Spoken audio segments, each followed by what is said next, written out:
I will turn things over to Laura Wilwardine. She is a pediatrician with children's physicians and practices in our Plattsmouth office.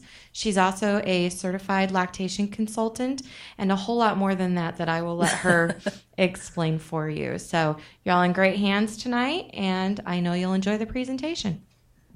Thank you, Danny. Is that on? Good. Normally, if I weren't broadcasting live via the webinar, I would not necessarily need a mic because I tend to be pretty loud. Most people don't have problems hearing me. So as she said, I have a pretty broad background. I'm very interested. Did it stop working? Is it still working?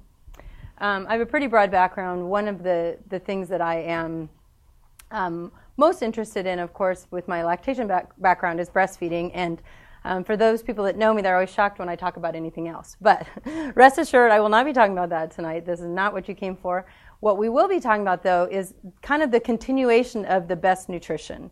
And that's what we really want to talk about, because toddlers are kind of unique for a lot of reasons. And we'll talk about what some of their unique nutritional needs are and kind of some hints to help toddlers maybe eat things that we would like them to eat instead of what they might want to eat or think that they want to eat. So I should tell you, I do have 4 children of my own. They all survived toddlerhood. The oldest is 21, the youngest is 12.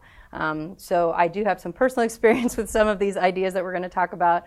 And I'm also, at the end, would be very interested if other people have things that have worked for them. That would be really helpful as well. So we'll leave some time for discussion. So obviously the toddler is a challenging phase for a lot of reasons. It's also a really fun phase. Toddlers are going through a lot of developmental things, and probably one of the biggest things is they're becoming very independent. And this is a nice thing. This is what they're supposed to do. But sometimes it can be a challenge because with this independence, there's a lack of communication. And what I mean by that is most 1-year-olds are not very adept at telling you what it is they need, other than by grabbing your arm, throwing a fit, those types of things. And so it can be a very challenging phase. As they get a little bit older and communication gets better, sometimes it can get a little easier. But that kind of older baby toddler phase can be really frustrating.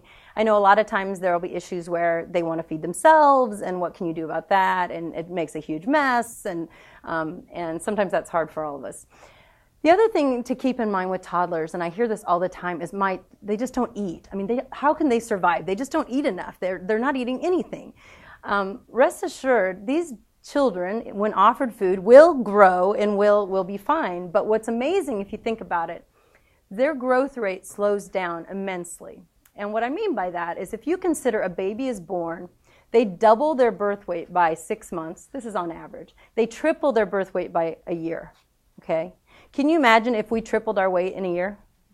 Can you imagine if even our toddler tripled their weight in a year? You figured if a baby's 7 pounds, they might be 15 pounds at 6 months and maybe 25 to 30 pounds at a year, maybe smaller, maybe bigger. But even that, by the time they're 4 or 5, they're usually only 40 pounds. So the rate of growth slows down a lot. And that's something we have to keep in mind because their caloric needs for the size of them is much lower than when they're babies. I mean, babies are double. I mean, you can watch them grow practically while they're sleeping, right? So all of these things with toddlers make mealtime a little bit difficult. And so a lot of the things that the mainstream will say is talking about structure and setting limits. And I think that that's important to an extent. But I also think it's important to realize that the healthiest way for us to eat and to be in tune with our own needs is to be able to listen to our own body's cues of when we're hungry and when we're full. And that's also important for us to be able to identify in our children. Okay, where it's very important to have mealtime, it's also important to realize that sometimes kids might be hungry before mealtime or between mealtime, and it's not reasonable to think that a 1-year-old only needs to eat 3 times a day. Okay, it's much more reasonable to think that a 1-year-old to 3-year-old needs to eat like 5 to 6 times a day. Okay, and that doesn't mean the idea that we have of these big meals and little snacks. They could all be exactly the same size meal, as long as the snacks are meal alternative type foods. Okay. So of course I love pictures, and pictures are worth 1,000 words. But we've all seen these faces. One thing that I really push is not to battle over food and meals, because nobody wins. Nobody wins. It's very, very frustrating. And over time, it just becomes worse and worse once you make that a battle. The mealtime should be emphasized for social interaction. So what I mean by that is that if your child comes to the meal and they're not particularly hungry, that doesn't mean they shouldn't sit with the family, and I'm not suggesting you do this 17 times a day, but it's reasonable to expect for short meal time that they can be socialized and be having that social interaction with the family. But it's not necessarily that the food that's important at that particular moment. So it's important that you're providing meals and snacks, like I said, 5 to 6 times a day, and just be flexible. People who are parents know that there are kids who will only eat one thing for a period of time. These are food jags. Anyone seen this? All my kid will eat is this. Well, sometimes that is what happens. And that doesn't mean that we should never offer anything else, or we should, absolutely only let them eat that. But on the other hand, you don't want to turn it into a big battle, because then it just becomes a control struggle, and again, nobody wins. So food portions, this is a really tough thing for us, especially when we consider how much we eat. Portion size, it's only about 1/4 of what we would eat. Okay? Sometimes that means having 2 or 3 bites of something is reasonable for a toddler. Okay? The other thing is limiting juice to about 4 to 6 ounces a day. They've done a great job of marketing juice to the point that we think that it's incredibly healthy and kids should, live on juice forever. But in fact, juice is just the sugar from the fruit. It still counts as a fruit, but should not be relied upon as the sole source of fruit. And this is kind of an interesting one, thinking about dessert. And I know when I grew up, we all had to, we had our meal. If you ate a good meal, you got dessert.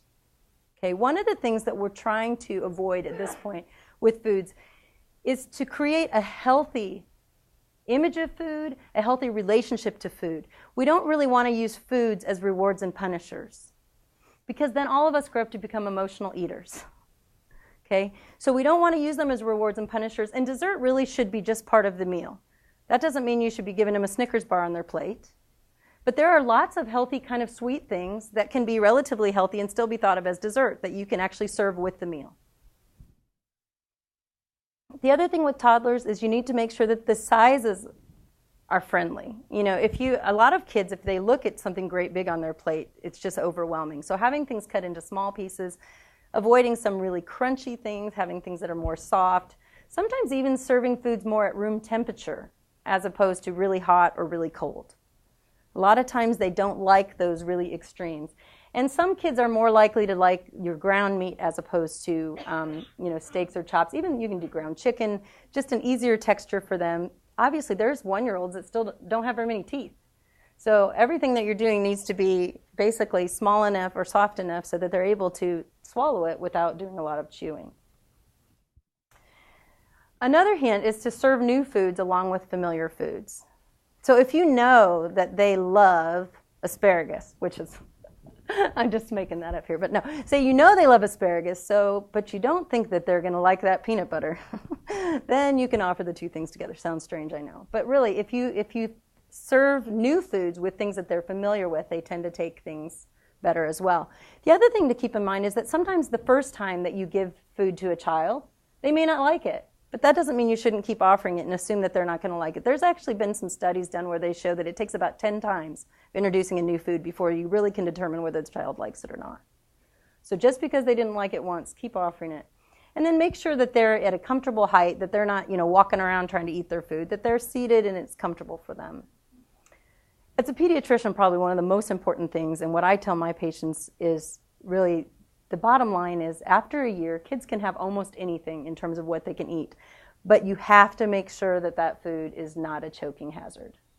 You don't want a 1-year-old to be eating popcorn or peanuts or things like this. Anything that's the size of their airway is generally not a good idea. And I see this a lot. And in the breastfeeding work that I do, I have a lot of people that do baby-led weaning, which I think is great, and introducing foods more on the child's terms and things like that.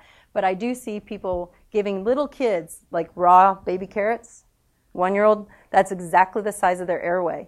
If they choke on that, it will block their airway and it could potentially choke them to death. So anything that's round is not good. Anything that's hard is not good. So I say peanuts, jelly beans, gumdrops. Peanut butter by itself on a spoon, that can be a little bit sticky. But anything that's round, you want to make sure that you're cutting in lengthwise.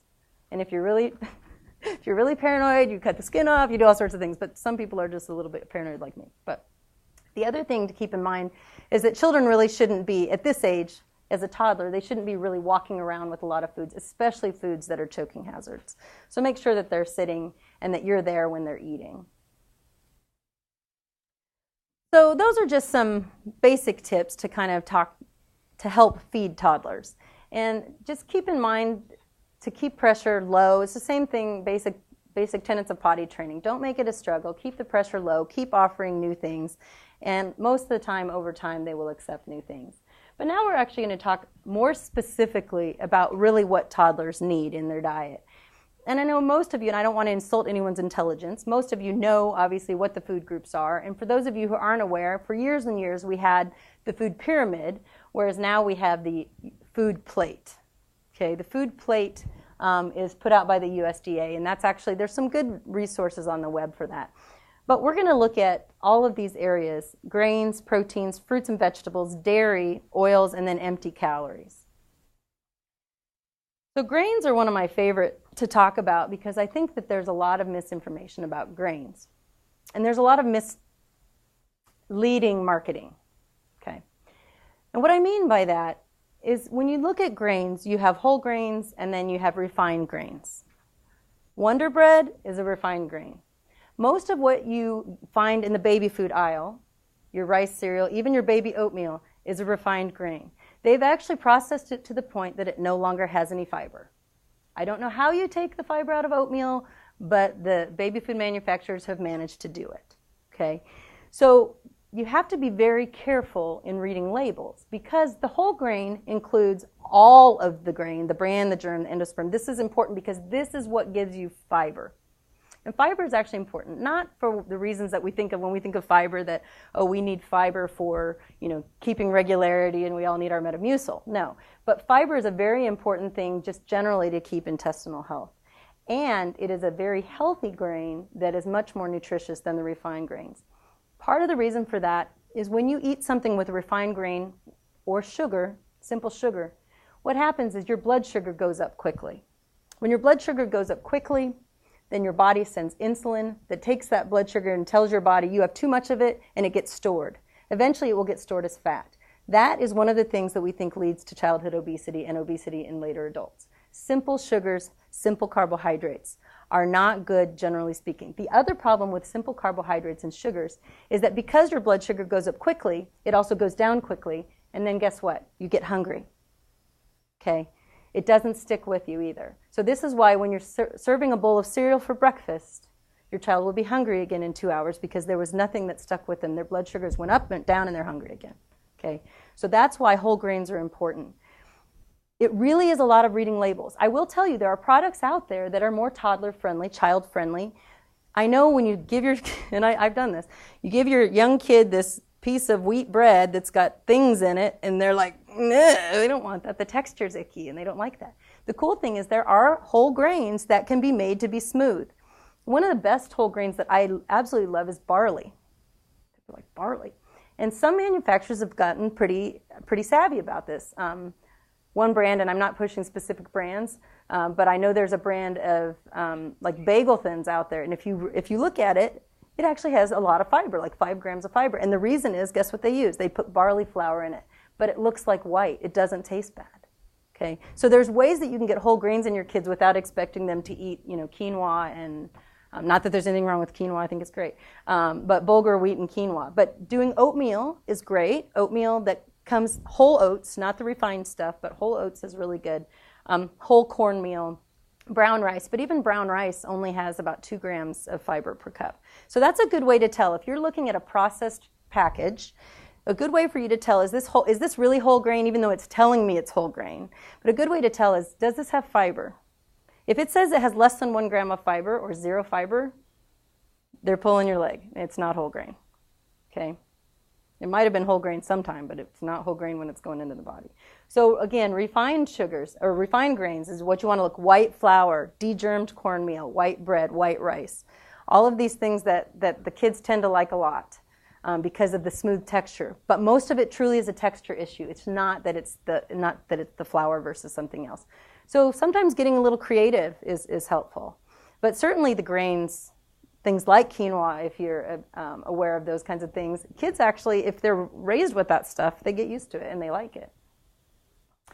So the other thing to keep in mind is that when they enrich them, okay, so enriched grains mean that they took everything good out when they refine them, but then they add it back in.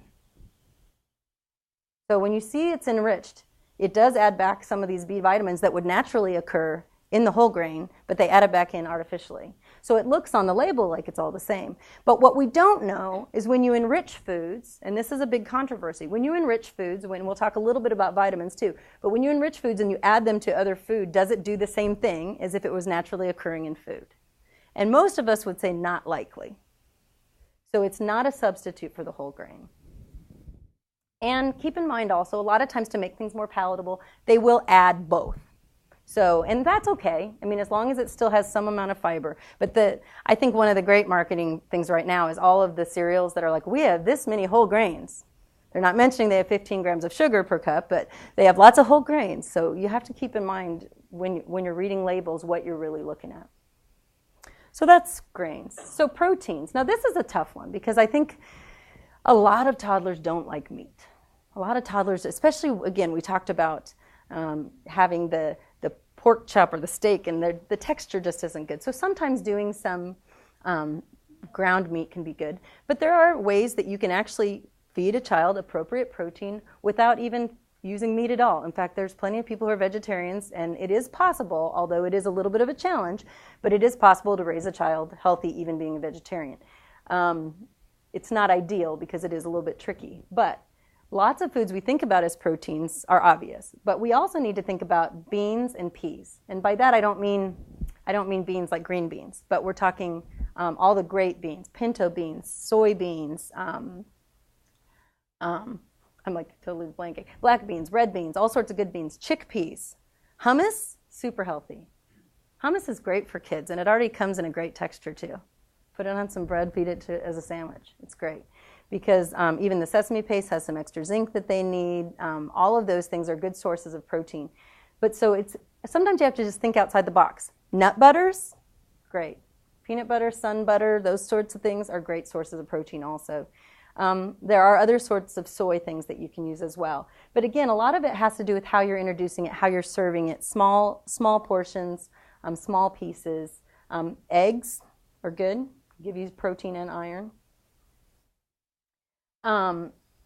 They talk here a lot about, this is more as a general rule, not so much for toddlers. We're not too concerned about how much fat we're feeding toddlers. We don't generally think that toddlers should be on any true fat restriction, at least not till the age of 2. At that point, it's okay to go to some lower fat things. But one of the things that we know is that toddlers are still coating brain cells. So the nerve cells that are important are still being coated, and they need fat for that. Okay. But it's still important that you're trying to get healthy fats, and so you still want to get lean, relatively lean meat, and solid fat is never going to be as good as liquid oils. So one of the things I know we see a lot of, and even the baby food, they serve these little meat sticks, and kids will eat them, but it's important to look at what else is in those. There's a lot of preservatives in those. There's a lot of nitrites. There's a lot of things that over time in certain doses have been associated with cancer and different things. And so it really is a good idea. I'm not saying everyone has to buy all organic everything or anything like that. But when you're dealing with processed meats, you really do want to limit them. And having thin sliced deli meat is fine, but you want to try to avoid the ones that are highly processed with lots and lots of sodium. So reading the labels, once again, are important. Also looking at a lot of the meats that have salt added as a basting type of thing is important. So too much salt in normal kids who are otherwise healthy, they'll pretty much just pee out. But again, it's kind of getting them used to, if you start getting used to that super high salt, then that's what you're used to and that's what you're going to want to eat your whole life, right? So we know too much sodium isn't good. Some sodium is fine. But this is the part that always surprises people. How much protein does a toddler really need between 1 and 3? 2 ounces a day. That's not very much. 2 ounces, think about that. You know, they say a book of cards is a 5-ounce serving of meat. So think about that. And we're talking the whole day.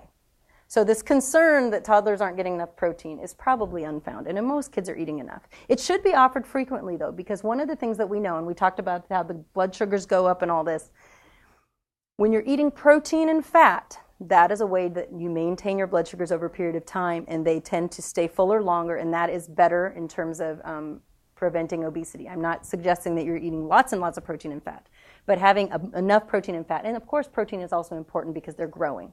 Okay, protein is the building block of growth, so it's very important.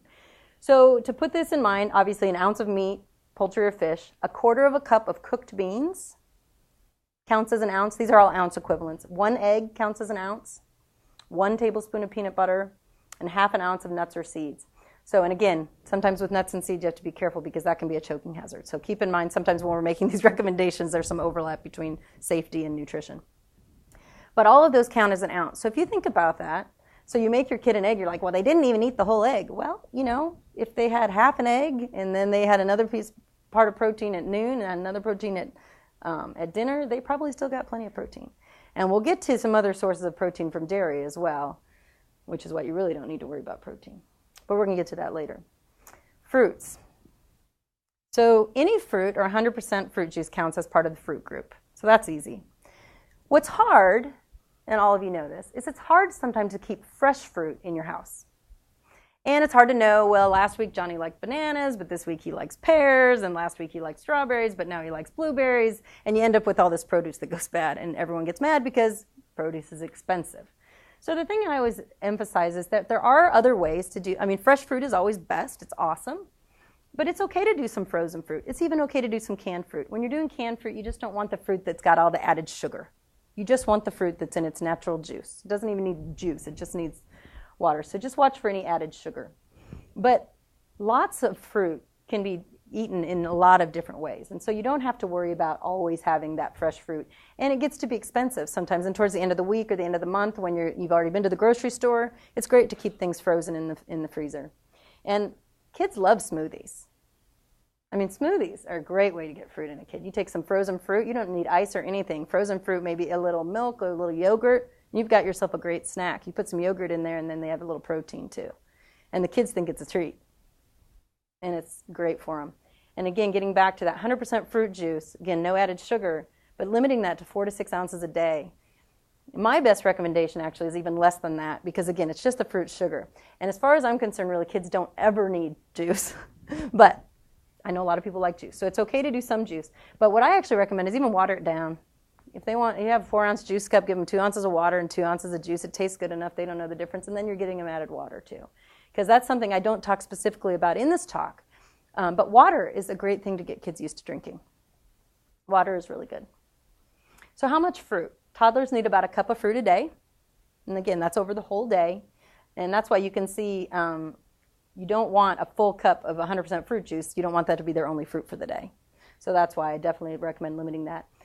Generally, a cup of fruit would be considered like a large banana, 8 strawberries, 32 seedless grapes, cut in half. Medium apple, pear, or orange, or a half cup of dried fruit. Dried fruit, you have to be a little careful with the choking stuff too. So again, we're talking 1-year-old versus 3-year-old. There's some different options for you. So fruits are pretty easy though. Most kids like fruits. You can find a fruit they like. That's not anything too hard. The next one is maybe a little harder sell, and that's the vegetables. And I will caution you again. There are a lot of products out there that say, oh, they get a full serving of vegetables and a full serving of fruit, and it's juice. So if it's just juice, unless it's actually the vegetable and they didn't take anything else out and they just mashed it up, then it's okay. But otherwise, it doesn't really count as a serving of vegetable. Why? Because it doesn't have any of the other goodness of the fruit or vegetable. It doesn't have the good fiber and all that stuff. And a lot of times, it's even missing some of the vitamins. So I would caution you about vegetable juice per se, unless it's actually, like I said, the whole, like the old days when they had Jack LaLanne on and he'd put his whole carrot in there. That counts. That's okay. But vegetables can be raw, again, being very careful about the choking issues, or cooked, fresh, frozen, canned, dried, or dehydrated, and they can be whole, cut up, or mashed. And some kids like things mashed up. It might look kind of gross to you, but maybe they like it mashed up, or maybe they like pieces that they can pick up. A cube of a sweet potato versus mashed sweet potatoes. And you just kind of have to play with it and see what they like a little bit better. there are subgroups within the vegetables that we'll talk about. The main ones, the green leafy vegetables, which are going to be really high in a lot of great vitamins. They're high in iron, they're high in calcium, and those are going to give you a lot of bang for your buck. If you can get the green leafy vegetables into them, we're talking spinach, we're talking kale, we're talking bok choy, that kind of stuff. And then the orange vegetables, obviously we know sweet potatoes, carrots, that sort of thing. There's the legumes, peas, and beans, which also count as protein. And then there's the group of more your, what I like to call not a lot of nutrition for your buck kind of things, like iceberg lettuce, green beans, especially canned green beans, are kind of in there. A little less bang for your buck there. But in general, again, toddlers should be getting about a cup of vegetables a day. The thing about that, a cup is like a medium sweet potato. Obviously, a toddler is not going to eat a medium sweet potato. So we obviously are talking smaller portions of this, but this just gives you an idea of what would constitute an entire day's worth of vegetables. 2 medium carrots, a cup of diced green or red peppers or tomatoes, and a cup of corn or peas. So vegetables are a little bit of a hard sell sometimes because, especially if they like sweet, some vegetables are sweeter than others. But one of the things, as with vegetables, if you can buy them fresh in season, they always taste better. Obviously, they can be more expensive, but they tend to cost less when you buy them in season, and they'll be at peak flavor. But frozen vegetables are great. Frozen vegetables are something for toddlers. You keep that bag of frozen broccoli, you keep that bag of frozen green beans, so you always have that go-to thing that you can wash no matter what else you're eating. The other thing is having things that are easily prepared. Even for toddlers, when you're worried more about choking and stuff, cooked carrots that you can dice up and things like that they can pick up, that you can let them feed themselves. But when kids are a little older, what's really amazing is, and I do this at my house, and it really does work. You don't offer them when they come home from school. You don't say, "Would you like some vegetables?" No. What you do is you put the vegetables on the table with maybe a little dipping sauce, and the kids just eat it because that's what's there, and they eat it if it's out. Now, if they have to go into the refrigerator to get it, or they have to make their own carrots, they're not going to eat it. But it's the same kind of principle, even starting with toddlers. Provide it in a way that looks fun. You might put it by itself or with other things they like. But there's lots of ways that you can get them to eat vegetables and think about vegetables as being more fun. The other thing is vary your vegetables. It's kind of fun if you walk down the vegetable produce aisle at the grocery store. I know I even do it. There's still vegetables. I don't know what they are. I'm like, well, what's that? And so I'll look at something and say, wow, tomatillos, those look fun. Let's try those today. So, and we find a recipe and we make some tomatillos. Or another day let's do Brussels sprouts. We don't eat those a lot. Let's try this. And there's things that you can do to them to make them taste better. But sometimes just having variety is kind of fun for kids. Yes, kids like things that are the same, but also if there's something new, sometimes it can be exciting. The other thing is, for all you parents who don't like your vegetables, it's setting a good example for children by eating your vegetables with meals, and then also as snacks. Vegetables as snacks are great, and there's no reason to think that all of our snacks have to be sweet snacks, and that also doesn't mean you can only eat carrot sticks for the rest of your life. But modeling this behavior of vegetables as being part of good food that's fuel for us, that helps us grow and be healthy, is something that we can do for our kids as well. As your kids get older, and this is again beyond the toddler years, but letting them decide on the vegetable or what goes into salads, helping them shop for, clean. They like to do these things and be involved. And again, trying new vegetables when you're at the store. And this is stuff we already kind of talked about. Sometimes kids like things separately, sometimes even in a separate bowl or in a different plate or a different part of the plate. You just have to get to know what makes it more palatable for your child. So the next topic is dairy. And I'm going to preface this with some shocking information. Not really that shocking. The shocking information is, not all nutrition experts think dairy is necessary for children. True story. Okay. Of note, as I said, the USDA has what's called a nutrition plate. And on the nutrition plate, they talk about all these food groups and everything. Harvard came out with their own plate. It's called the Harvard plate. And guess what Harvard does not have on their plate? Any dairy at all. And these are not crazy people. These are very learned scientists at Harvard that do not believe that children need dairy. and that the ramifications of too much dairy is too risky for the benefit that you would get from dairy. Whether you believe that or not, whether I believe that or not, isn't important, but it should make you feel better if you do have the child who doesn't like a lot of dairy, okay? Because there are a lot of other things that you can do. But the first thing we should know, what is dairy? Of course, all fluid milk products and many foods that are made from milk, things like cheese, cream cheese. Keep in mind, cream cheese does not actually have much dairy. But your cheese, your yogurts, that sort of thing. You can get calcium fortified soy milk. They consider that part of the dairy group. But most things in dairy, the thing that we think about is they are going to be good sources of calcium. So this is the issue. Most toddlers get way too much dairy. Why is this a problem? Well, it's a problem because if you drink too much cow's milk, a lot of times you're not going to eat other things. So that's probably one of the main reasons why it's a problem. If you fill up on cow's milk, and babies in the first year of life need to be getting breast milk or formula. Breast milk is complete nutrition. Formula is as complete nutrition as man can make compared to breast milk. But it is that complete nutrition that we're used to putting in a bottle or breastfeeding. So they turn a year, and what happens? All of a sudden we have this 1-year-old that maybe we haven't weaned from the bottle yet, and then we give them a bottle of milk. Well, how much milk are they drinking then? They might be drinking 8 ounces of milk 3 times a day, 4 times a day, 5 times a day. I mean, I see kids that are like, well, she drinks about 48 ounces of milk a day, and I'm going, oh my gosh. That's too much milk. And the reason, not only are they not eating other things, but the other thing is that they are also, that kind of protein load from cow's milk is actually harsh on the gut. And over time, you can actually get irritation in the gut, and it can cause anemia, which is low iron because you're losing blood, okay? So too much milk is not good, okay? That's the first thing. One good reason, breastfeeding is great, and we're going to talk about that. But once they're beyond a year in terms of formula, they don't need formula, they don't need bottles anymore. I know that's hard. It's really, really hard to wean them from the bottle. So the deal is if you really can't get rid of the bottle, then give them water in the bottle. Milk in a cup, water in the bottle. That way they won't drink as much milk. And I don't know if you guys have seen in these like daycares and stuff, a lot of times they're serving milk in like those little Dixie cups. That's actually perfect for a toddler. 2 to 4 ounces is more than enough milk at one sitting for a toddler. Okay. 16 ounces a day is plenty, okay? And they can include non-liquids, yogurt, hard cheeses, cottage cheese, a slice of cheese.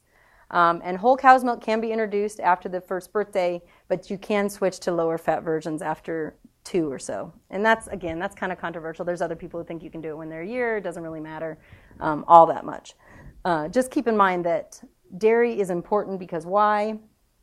Why is dairy necessary? Or is it? Because dairy provides protein, maybe some fat, calcium, and vitamins A and D. Like we talked about, some experts say we don't need dairy at all. There's obviously other places we can get calcium, okay? And we prefer, again, calcium from foods, not from supplements.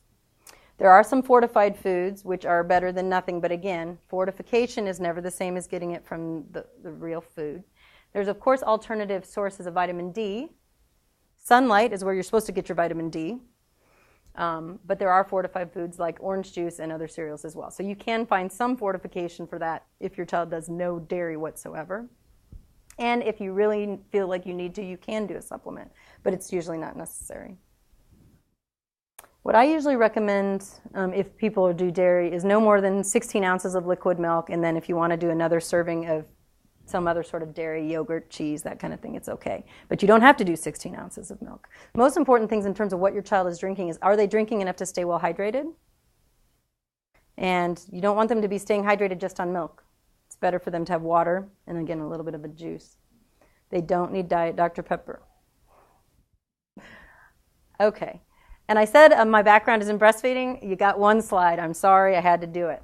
So this is a big issue in the United States right now because there are still pediatricians out there that will tell you when your child turns a year that you should wean your child, that there's no benefit to breastfeeding beyond a year.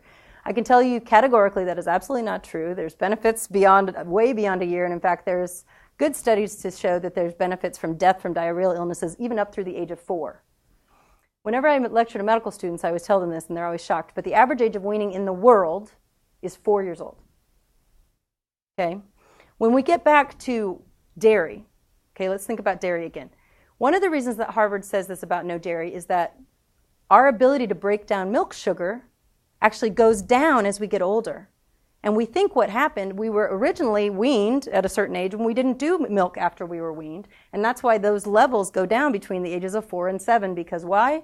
Because that's the natural age of weaning, not 12 months. Now, am I telling you you should all go and breastfeed till your child is 7? No, I'm not telling you that. Don't go out of here going, that woman is crazy. She told me to breastfeed. But what I do want people to understand is that breastfeeding beyond a year still provides optimal nutrition when paired with appropriate complementary foods, and it provides still immune support and protection, okay? And what I say, I feel like people are so lucky if they are breastfeeding beyond a year, because when you have these picky toddlers, how cool is that? You're like, well, I still have this complete nutrition in addition to this diet. So it's not that they can live on just breastfeeding, I'm not saying that, but it's a good form of nutrition insurance, if you will. The World Health Organization actually recommends breastfeeding for 2 years, okay? 2 years, not 1 year. The AP, which I'm a member of, says 1 year and beyond, as is mutually desirable by mom and baby, which I love that. That's like a really politically correct statement, right? But what I want you to leave here knowing is that it's not for everyone. Every woman and baby gets to decide. A lot of times weaning occurs naturally, sometimes before a year too. Sometimes babies wean themselves. That's what happened. I have 4 children, they all wean themselves. Luckily, it was at a good time, but I never had to do that active weaning. But a lot of toddlers will wean themselves slowly over time, where they will nurse maybe only a few times a day, down to twice a day, maybe once a day. My oldest daughter, I nursed just in the morning for 3 months because I was too lazy to get out of bed. It's a true story. People are like, oh, you were really dedicated. I'm like, no, I was lazy. I was completely lazy. So I just want you to leave knowing that that is actually normal and okay. I'm not saying that everyone has to do that. I'm just saying it's normal, it's okay. And the other thing is, if you have not nursed a toddler, it is one of the most entertaining things to do in the world. And what I mean by that is toddlers are so funny because this is just normal to them. They're like, this is just how I eat, but I want to play right now.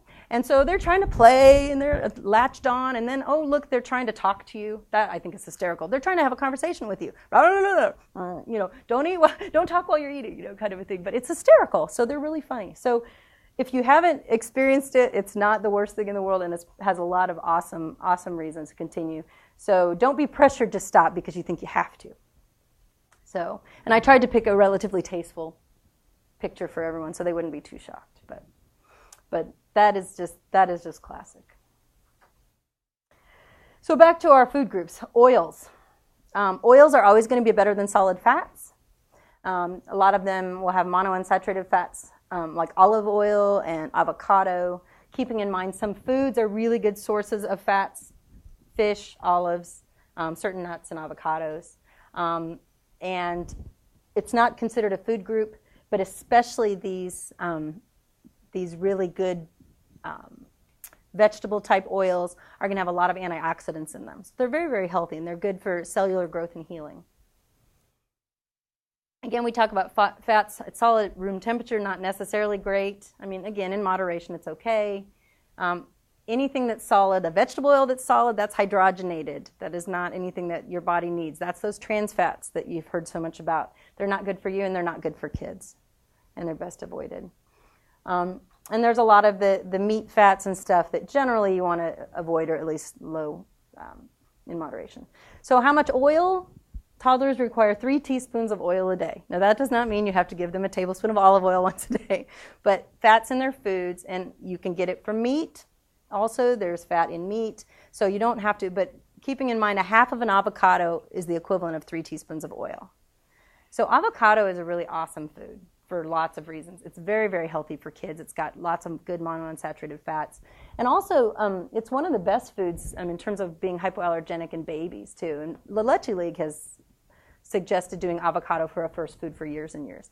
So there's lots of great things about avocado. But olives, too, olive oil. You know, I know you don't think about toddlers eating olives, but why not? If the round olives aren't good, you slice them up, chop them up. They can eat olives. Olives are great. So that brings us to our final thing. You know this. I mean, we all know this, right? Because we're grown-ups, and we know what empty calories are. okay? Kids don't need a lot of empty calories. I'm going to tell you something. As the mother of 4 children, you have so little control of your children. So little control of your children most of their life. But when they are 1 year old, guess how much control you have of that child? Other than maybe the occasional tantrum. If you don't feed it to them, they don't eat it. You don't provide it, they can't have it.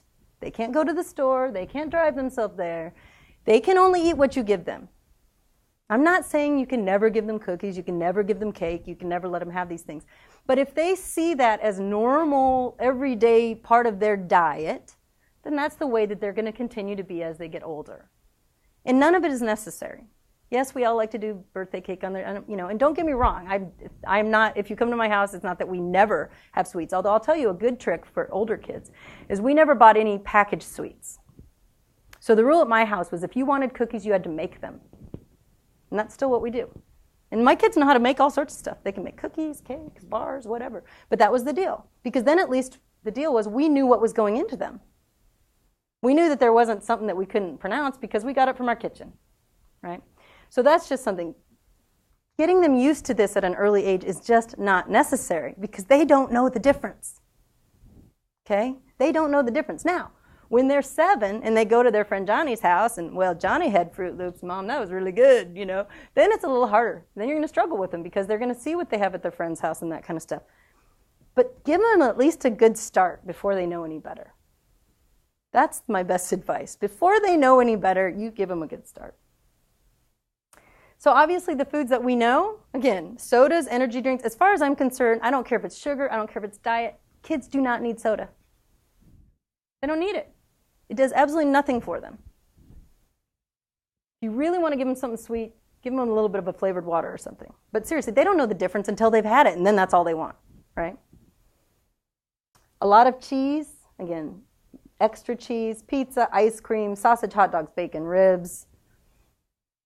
Okay, this is my favorite because I'm telling you, marketing in the United States is so good and so powerful that they have convinced a lot of us things that are healthy. This is the one thing I want you to come home with tonight. Fruit snacks are not healthy. And why are they not healthy? Not because necessary. And you can buy 100% organic fruit snacks. And I will still contend they are not healthy. And why is that? Because it is the sugar from the fruit that is put into a gelatinized form that then sticks to the child's teeth. That's it. I don't care if it's 100% fruit sugar or what sugar. It is in a form that it sticks to their teeth. There is no point to it whatsoever. Now, for an occasional treat, maybe. But the idea that because it says it's 100% fruit, if you look at a lot of those too that say 100% fruit, the first 3 ingredients are still different kinds of sugars. Okay? There's nothing healthy about a fruit snack.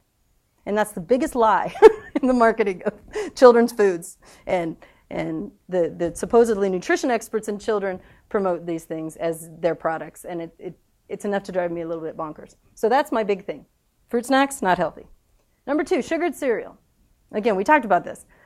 So they have all this whole grain. Okay, but let's look at how much added sugar. Where is sugar in the ingredient list? My mom had that when I was a kid. They're like, well, if sugar is one of the top 3 ingredients, you can't have that cereal. I'm like, Mom, that's not fair. But that's the way we grew up, and I think that's a good rule to live by. If sugar's in the top 3 ingredients, it's probably not a good cereal for your child to have. And again, there are things like Life cereal, for example. It still has some simple carbs, but it's got oat stuff. It's not too bad in terms of cereals. It doesn't have a lot of sugar, but kids like it. It's like the commercial says, kids like it, mom approved, whatever the heck that silly thing is. But there are better choices if you really need to do cereal. And as far as I'm concerned, in the West, our idea of healthy breakfast is crazy. It's all carbs. What do we eat for breakfast? We eat cereal, we eat waffles, we eat toast, we eat French toast. It's all just simple carbs. How is that going to get us through our day?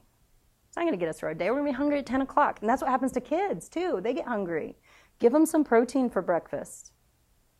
Toaster pastries, another one. Well, they have vitamins added. Those have to be healthy, right? That's a great breakfast. Again, simple carbs, simple sugars with fortified vitamins that may or may not be doing anything other than being peed out in a normal healthy kidney.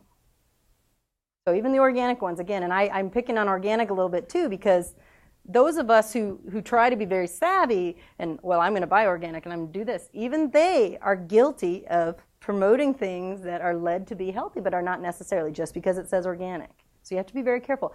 And the other label that I would caution you about is natural, because there's no regulation for what natural means. Okay? Natural, they just make that. It's all natural. But that means nothing. There's no definition of that. There's no law that says what natural is. So be very careful of that. Even dried fruit and granola can be awesome, but it can also be one of the sugariest things in the world. So read labels. Puffs, I love these. This is every baby's staple, right? Puffs. What's in a puff? Why do you need a puff? You don't need a puff. Have you seen that? They have the freeze-dried fruit. Have you seen that? It's just fruit. It's freeze-dried, so it like melts in their mouth. They don't choke on it. It's like a puff, only it's actually fruit. It's not just simple carbs. It's actually fruit. It's pretty cool. So there are options out there. Sometimes they're kind of expensive, but because it comes in the little container that has a happy baby on it, doesn't mean that it's healthy. Okay, that's another take-home message. And then one of my favorites is nutrition supplements. I can't tell you how many times I have people come in, oh, they say my child's too little. She's underweight. We've got to do something. Well, I'll tell you what, it takes a lot for me to get excited about kids being underweight. Have you looked around? If they're not developing appropriately, if there's really seriously something wrong, I'm not talking about that. But I'm talking about those kind of borderline kids that are little, and you look at mom and dad and they're little, and you're like, okay. And then they're like, well, we want to see if they can grow, so we're going to put you on this Pediasure. And sorry, I'm blasting Pediasure as a brand and everything because I put it right on there. And Boost, I'm blasting them too. Have you looked at a can of that stuff?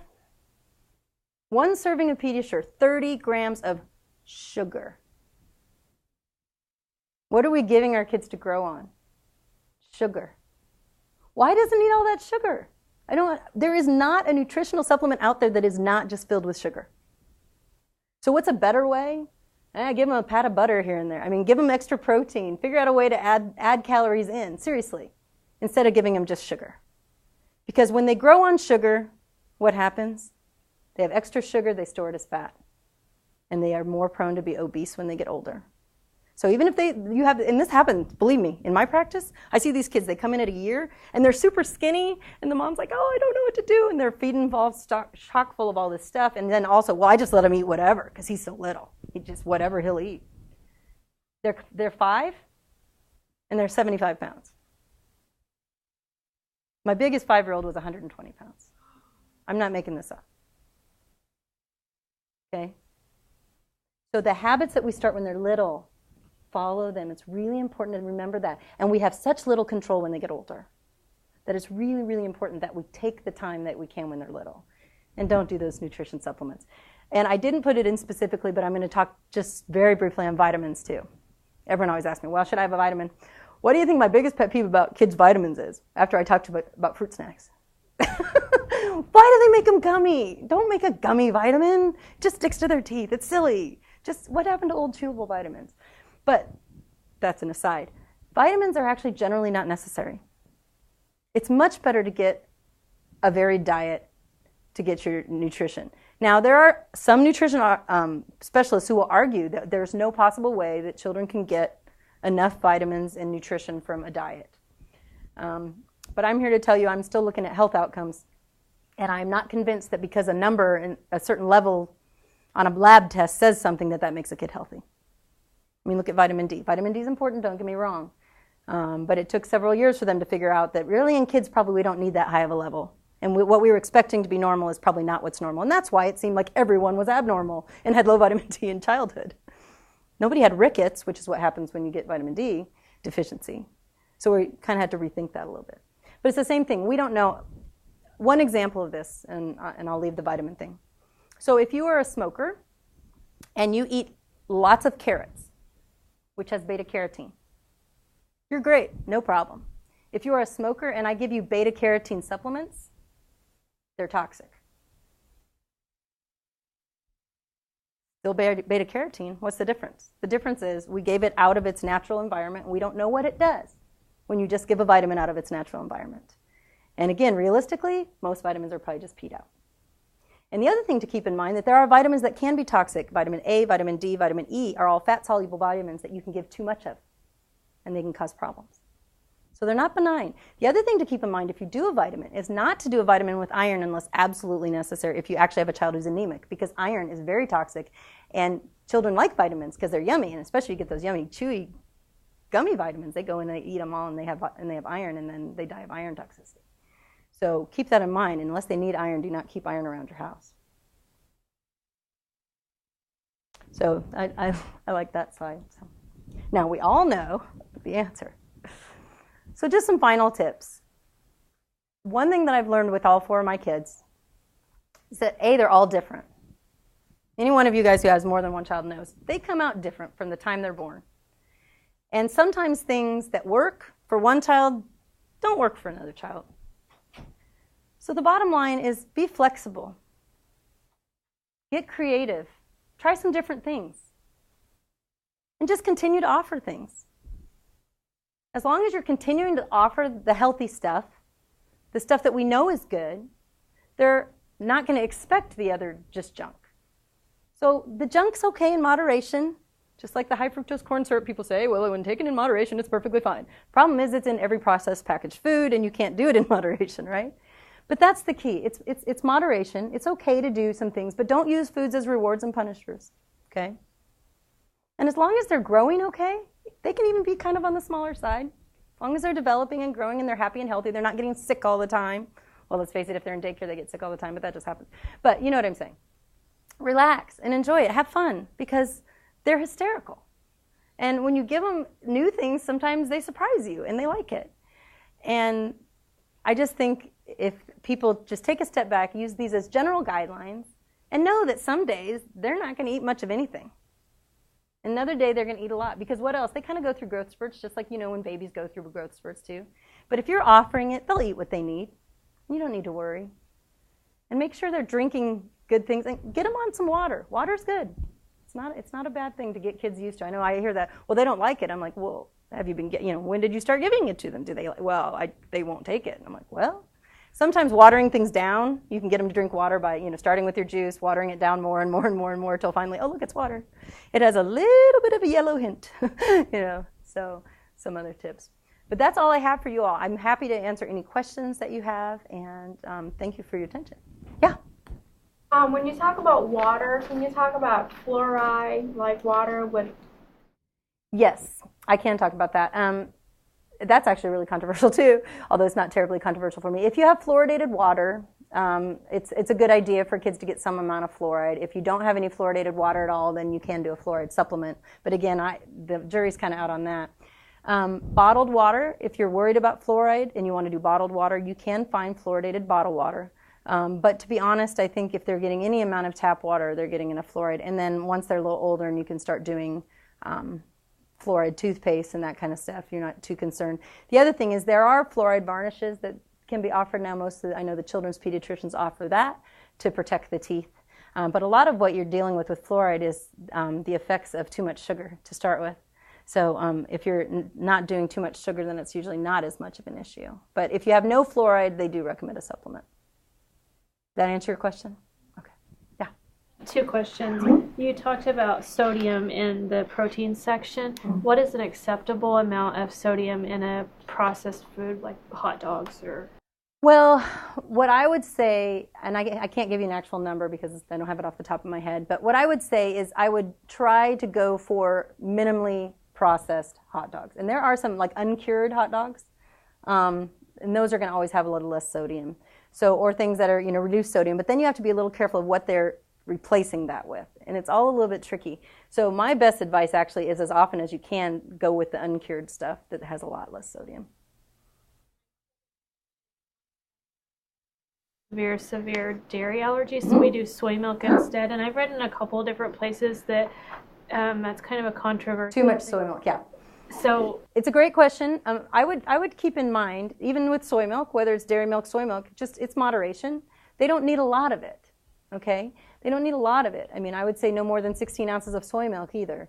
And most of the issues with soy are around, there's been some associations with diabetes and some certain tumors and different things, but we're talking pretty high levels. But I would just say, again, moderation is key, obviously.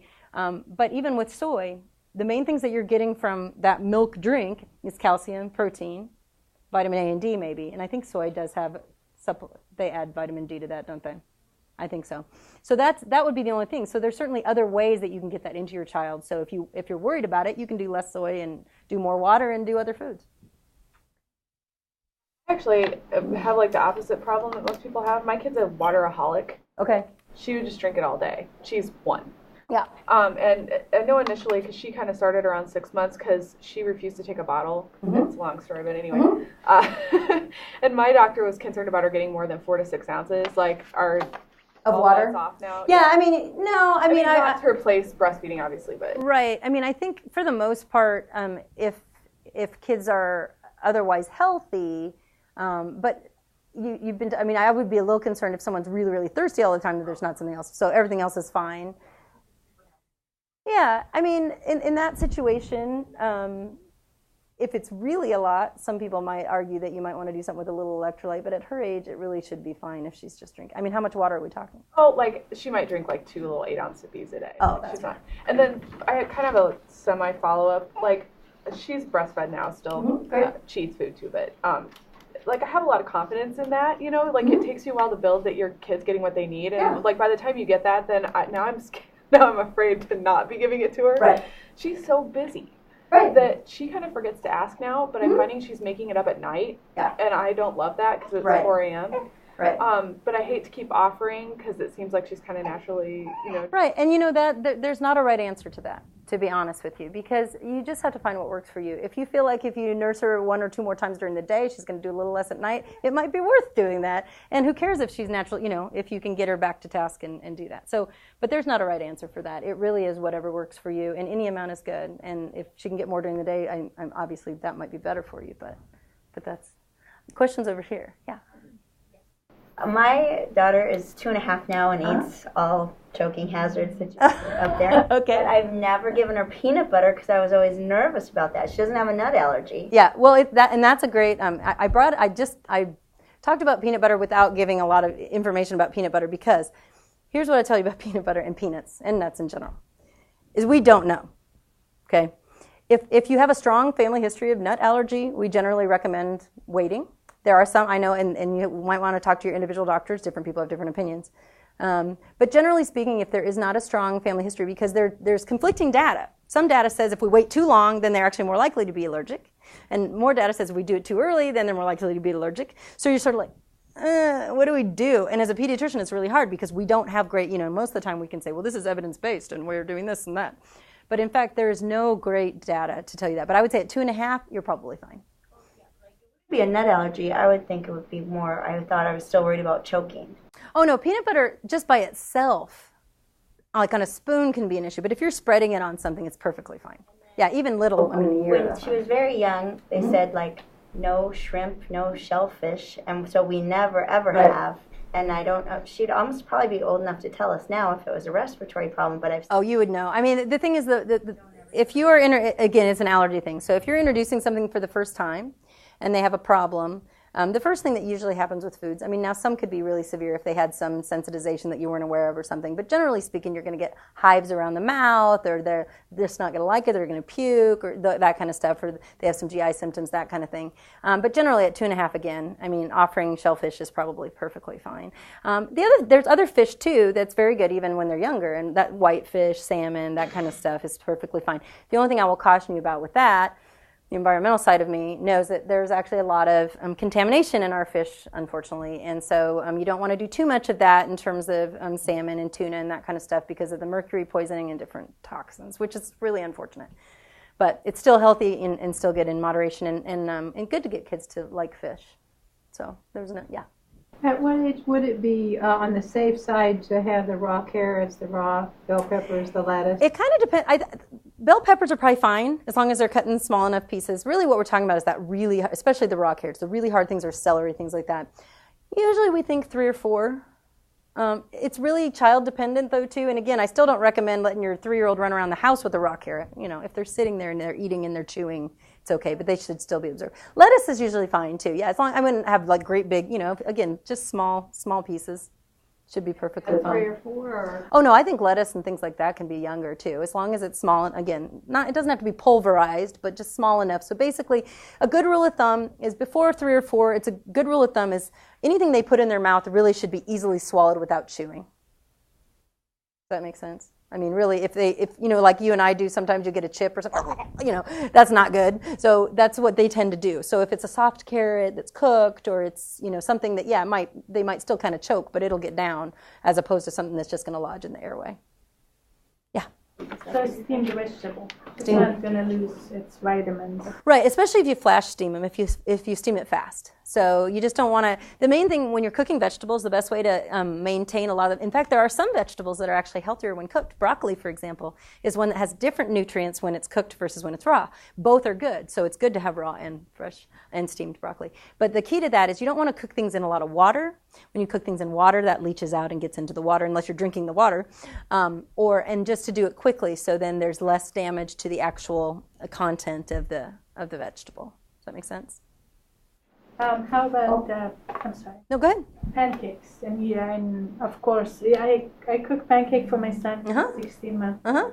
And syrup is sweet. It has sweet. So how healthy would that be? Yeah, well, pancakes, again, unless if you're using either whole wheat flour or adding in some barley flour or something like that, so you're making it more of a whole grain type pancakes, adding in some blueberries to make it kind of fun and give it a little more nutrition that way is good. But I would suggest trying to do fruit instead of syrup.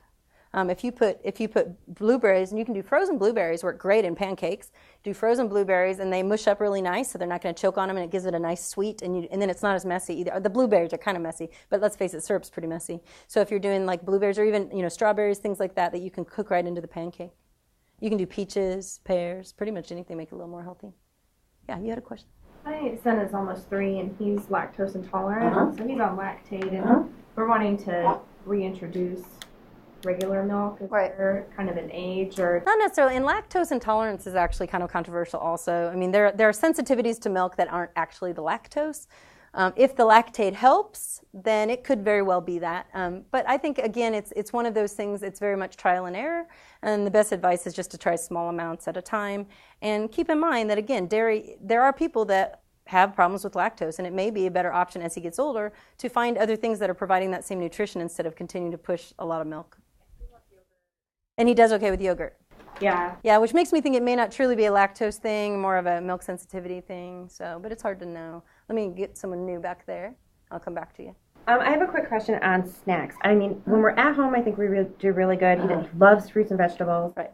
But everything, I looked at your list of things to kind of avoid, like the unhealthy foods. You're like, that's all our snacks. What are the best, like, shelf-stable, keep in the car, keep in the diaper bag snacks then? Because everything I think we grab is on that list. Well, I think certainly there are ways, like you can do some crackers that are more healthy than others. You can do, I know you're talking shelf-stable things, like I talked about, like the dried fruit kind of things. If they're really little, the real, like raisins and stuff are a little bit, yeah, so, but things more than that half a cup hill. Right, well, you just give them that, you only provide this much of a serving. That's it. Like I said, you have control over this. Some amount of those kind of puff type deals are okay. Just don't think that that's terribly nutritious. Having fruits or vegetables that are cut up, even things that you can have in a bag. I mean, I know it seems like that's kind of a hassle to do, but even like little bits of apple, things like that you can keep along. But there are some things that you can find. It's just really reading the labels and just trying to get those things that have less added sugar and less of the simple carbs. I am a fan of those freeze-dried fruits. I mean, they make freeze-dried strawberry. You can't find them everywhere. I know that's the unfortunate thing. And things are expensive, and I get that too. So, it's not that it doesn't have to be 100% of the time. And sometimes when you're on the run, you might have to do some sacrificing, but it's okay. And that's why these are not hard and fast, oh my gosh, you're a terrible parent if you do that, really. I never fed my kid anything, no. I mean, obviously, we all do that, and it's okay. But this is just like, if we want to look at optimal nutrition, these are the things. So sometimes we're not always going to have optimal nutrition, and that's okay. So, don't be too concerned about it, but just read labels so you're just doing things that are maybe a little better than others. Yeah. Sorry. Along the line of snacks, what is the latest snack that you'd recommend? Because sometimes my kids are really hungry before bed, or they'll wake up at 6 o'clock and they come in, I'm hungry. I'm a believer in feeding kids when they're hungry.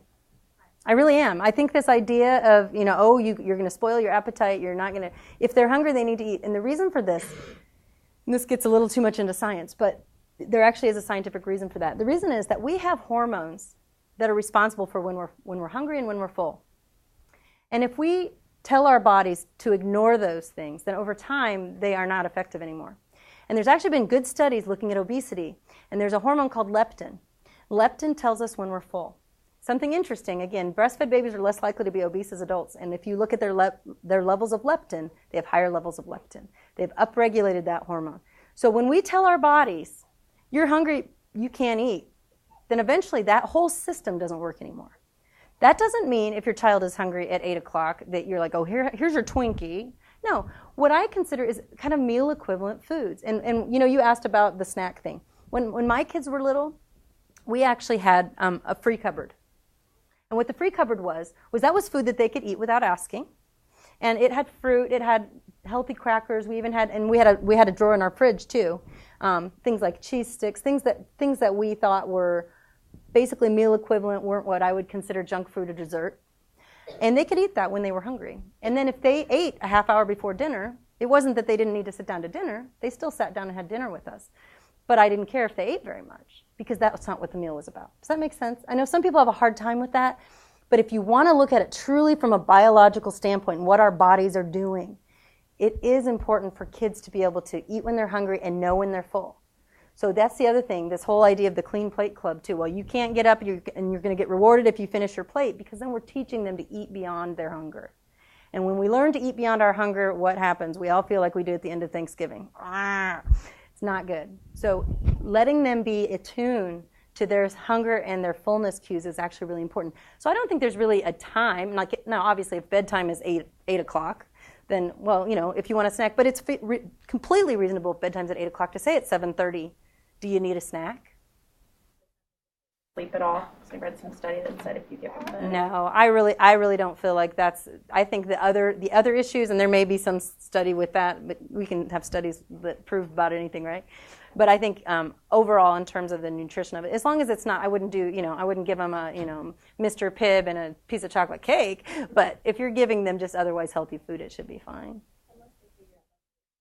Yeah, exactly. But that's why I say sometimes just having it as part of the bedtime routine as opposed to the stalling. So you say 7:30 we have our snack, then we go brush our teeth, we read our book, we have our bath, whatever, and you make that part of your routine, and there's nothing wrong with that.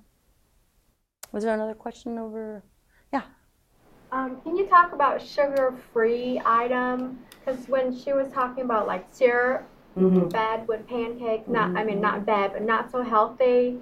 So here's what I'll tell you about. That's a great question. I'm glad you brought it up, actually. Sugar-free is really interesting. And what I will tell you with a lot of things with kids is we just don't have good data to know. Does sugar-free, we know it doesn't have calories, but is there something else going on? One thing that we do know is that sugar-free things do make the body think that you've had sugar. So when the body thinks it has sugar and it doesn't get it, it may crave sugar. And they've done some studies looking at diet soda drinkers. And what they find is people who drink diet soda actually end up eating more sugar than people who drink regular soda. So that's not to say that regular soda is good or diet soda is good. My message is neither one is necessary. You don't need to do either of them. So I'm not a big believer in doing a lot of sugar substitutes because we just don't know. Now, in moderation here and there, it's fine. I'm not telling you, oh my gosh, if you give it, that's terrible and they're going to get cancer. Nothing like that. But I just don't think we know. And for me, if I don't know, it's kind of one of those things. I know it's not good. It could be bad. I don't really know, so I'm probably not going to do a lot of it. So that'd probably be my take-home message there. But we do know, just limited studies, that you can get a little sugar crazy if you drink a lot of diet stuff. Yeah, a question right over here. My son was doing a really good job, like trying new foods and eating things. And at about 1.5, we had to take a plane ride. And so I tried some of those like little pouches where it's like the fruits and vegetables mixed together. And now a year later, he still will go for the pouches over regular food. And our pediatrician and my uncle is a pediatrician is like, you know what? You'll rarely find a 5-year-old who wants to eat out of a squeeze bag. Like, just, offer the regular stuff. But should I be concerned? I love the fact that, like, some of them I can get spinach and broccoli and all this stuff into it. And it's actually the spinach and broccoli. It's not, yeah. It's just basically baby food. Yeah, it's baby food in a squeeze pouch so you can squeeze into it. And I'm just like, and he won't eat any meat. And so I'm kind of at this point where it's like, okay, do I keep doing it? Because at least I know he's getting a variety. And my best advice about that is, first of all, I agree with, if it was your dad or whoever said, you're not going to see very many kindergartners eating out of a squeeze pouch. What I would say is, if that's a way for you to get some nutrition insurance, that's okay. But just keep offering the other stuff. Just keep offering the other stuff, and try to, maybe find some other form of protein if he doesn't like meat. Maybe, does he like hummus? He loves hummus and cottage cheese. There you go. Hummus is great. Yeah. I love hummus. I think it's awesome. Yeah. So yeah, sometimes you just have to get creative, but just keep trying, keep doing it, and he'll eventually stop. But don't stress too much about it. It'll be okay. I know it's frustrating. You're like, he was fine. And was there one more question back here? Did you have a question? Yeah. No, you're good. Anyone else? Yep. I'd be okay with that. I give my son whole grain Cheerios. Yeah, Cheerios are actually, of all the cereals that are kind of mainstream cereals, Cheerios are pretty good, and the main reason for that is it's actually oat flour and there's not much added sugar. They're also a nice size, and they dissolve in their mouth, so they don't really choke on them. Of cereals, I think Cheerios are a fine choice. Cereal, as you've probably gotten into, cereals in general just aren't my favorite. Now, my favorite choice, actually, in terms of not the dry cereal, but that's why you asked about Cheerios are actually an okay snack to take around and stuff. But oatmeal is actually probably my favorite cereal, just because there really is a lot. Especially the whole oatmeal. Yeah, just cooked oatmeal. Yeah, just get not the quick goats, but the oatmeal. I'm going to get her right there. I did have a question. Yeah. So I do great with my son drinking water. He doesn't ever ask for pop when we go out. If we go out, it's milk. But lately he's been cutting back on his vegetables. So I don't really know if this is good or bad. Is V8 the fruit and vegetable? Right, and that's what I was talking about. It's not terrible. It's just not all the good things of the vegetable. Yeah, some of that sugar is fruit sugar. But what you want to look at is in the ingredient list, if it's added sugar or high fructose corn syrup and that kind of stuff, which I think it does. So that's where you want to be a little bit careful. It's not the best substitute. I say in those situations, it's better just to keep trying, And if he may not need as many right now, Yeah. Just on the oatmeal, I just recently realized there's different kinds. So the 1 minute is not a good thing? The 1 minute I think is okay. If you actually look at the amount of fiber, it should be about the same. It's just anything that's more processed. Yeah. And the instant definitely isn't as good. The steel cut is the best in terms of the whole grain and stuff. But oatmeal is still pretty. If you need the instant, the 1 minute one, that's better than a lot of things. Yeah. Any advice on Halloween coming up? Because now she knows what's going on. And at first I was like, okay, well, bring maybe your candy to the dentist. Go to like 6 houses. No. And that sounds, here's something that I will tell you, though, too. And this is a little secret. So my kids, as much as I get up here, I'm like, this is this, and blah, blah, blah, blah, blah. The other thing you don't want to do is you don't want candy to seem so good, like it's so forbidden. You know what I mean? That when they get it, they're just going to, What I usually do with my kids, and it's funny, I don't limit them at all. I'm like, yeah, get your Halloween candy. Do you know, they never eat it all. They just they're like, oh, this, and then they get tired of it because I just don't make a big deal of it. So I think in some ways, don't make a big deal of it. Let them have a little bit, and then secretly start, taking pieces out and hiding it. I don't know. But yeah, I think it's Halloween, and honestly, I think it's not a bad idea. A lot of dentists have those programs where you can say, isn't this cool? We can, or they send it to the troops. Get them fat. No. But no, I think, yeah, and it's kind of funny. I know, but they do, and they do exactly. But they actually do have programs, and I was being a little facetious, but I'm serious. They actually do have programs. Only one piece of candy per day, than to be like, you can eat it. Yeah, but I think honestly, sometimes if you just don't really, they just burn out. They're like, it's just not that good. Because it's like anything. Good example, I have a neighbor that has a teenage daughter, and right now she's dating a guy that the parents don't really like, and she's kind of dressing kind of not, what they like and all this, and I looked at him, I said, don't let her know it bothers you. Don't let her know it bothers you, because the first thing that's going to happen if she knows it bothers you is she's going to do it more, and pretty soon she's going to marry that guy. So if you don't want it now, nip it in the bud, just ignore it. And sometimes even with sugar, again, you have some control, so I'm not saying it should be a heyday, free-for-all kind of a thing, and you can limit, but I think making it a little less of like this forbidden thing is probably better too. It's a little reverse psychology. So, well, you guys have been great. I hope that this was helpful for everyone, and they have contact information if you ever have questions. Yeah. One last question. My son went on food strike for like a couple of weeks. And he was just drinking milk, that's all, and wake up 2-3 times at night and crying for food. But then he wouldn't eat it? He wouldn't eat food, but he would just drink milk. So we had to take him to his pediatric. And then she offered, what's that medication is? There's like something. Cephalosporin. Yeah. So that's used for migraines to give him an appetite. The appetite, yeah. I mean, is that? I don't think it's probably that he didn't have an appetite. I think he was just going on a control strike. I mean, that's... Probably they're using the side effect of that medication. Right, they use the side effect of increased hunger, but it's probably not that he wasn't hungry. He was just making a choice of what he was going to eat. Plus, he was very irritable and did not have good sleep, too. Right. So that was kind of... So, ever since Did it help? started, yeah, yeah. I mean, Yeah. kind of... I mean, it's okay. Sometimes you just do what works. And if it helped and now he's eating again, that's a really tough one because, again, that becomes this struggle and you have to decide, are you going to get entrenched with that struggle or are you just going to kind of go with it and hope it's a phase? Most of the time, I suggest going with things and hoping they're phases because they usually are. Once you make that, you get yourself bogged into it. But if that helped, then that's great. So what would you recommend? Like, let's say we're not giving him that medication anymore. I'd say if you slowly stop giving it to him and he has good eating patterns, he'll probably be okay. Yeah, but that's, I mean, again, they'll eat. Bottom line is generally they will eat when they're hungry. And, the other thing is not to make it a huge control struggle, but say, well, yeah, you can have some milk, but this is all you're getting. If you want anything else, you can have this kind of a thing. There's ways you can have leverage. But again, I hesitate to give you specific plans because I just hate any time it's a control thing because nobody wins. It's like the time we told our daughter that she had to say please before we walk. She picked a restaurant. She was 3, I think. And we told her, no, you have to say please and we'll go to where you want to go.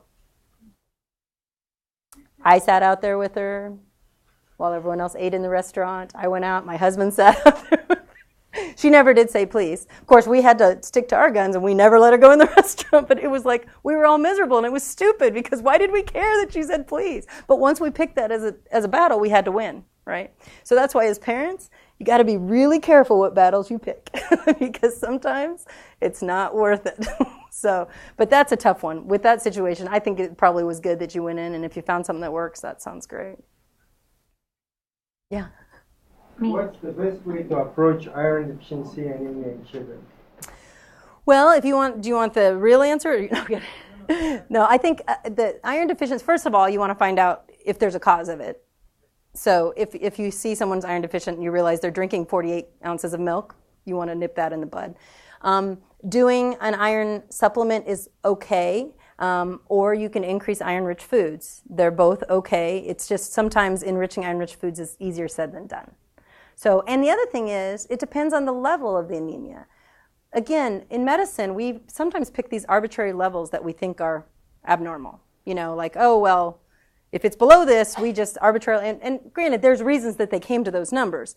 But on the other hand, for example, when I went to the internal medicine doctor and my potassium was 3.5 instead of 3.6 and they want to put me on a potassium supplement, I'm like, this is ridiculous. So it's the same kind of thing. If it's mild, then definitely I would just try the diet. If it's severe, first of all, you definitely want to find the cause, make sure it's truly iron deficiency, and then sometimes a supplement's necessary. But if it's mild, I would definitely try to do the diet and still try to find if there's a cause. But remember, babies naturally are lowest in iron at a year. So, and I think I need to let you guys go. They're giving me the sign, and it's really, really bad. If anyone has questions, feel free. You can come up here and we can chat.